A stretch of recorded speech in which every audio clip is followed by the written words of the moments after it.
There's three underlying enablers of all of this change, right? So they're just going to continue.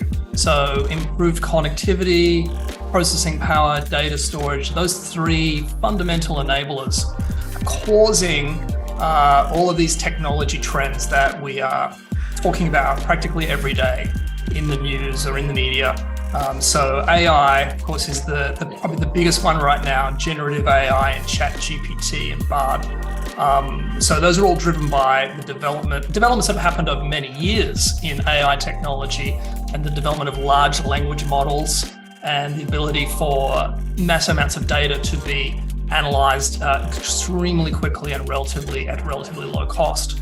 So, we're starting to see more corporate adoption of those technologies, and that will continue to increase over the next 10 years. So I think we're going to see a lot more applications of AI, machine learning. All of these things will need to be adopted from a perspective of ethics, respect around privacy, and obviously caution around cybersecurity. But leaders will be required to balance those things with the speed of change.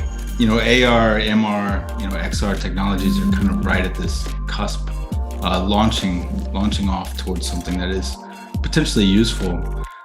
We haven't seen a great implementation of these uses in the real world. So I think in the next, in the near future, hopefully, one of these larger platforms is going to establish a dominance that will allow us to have something that we can then work in and be active in a regular way. But in terms of saying, where's the next big thing going to come from? Most of the time, people don't know what the real enabling technologies are until they're big.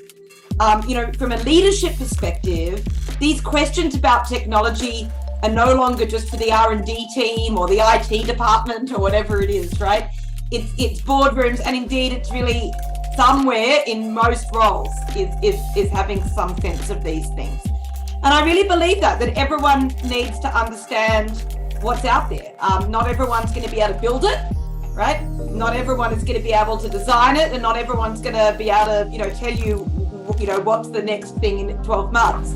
But everyone needs to be aware of what's out there, what it can do and what its limitations are to perform their roles well. And at the leadership end, to develop strategies, right, for how an organization is going to navigate what's there and what's on the horizon. Prior, big transformations, it's been sort of experts mainly pulling the strings and doing the shaping.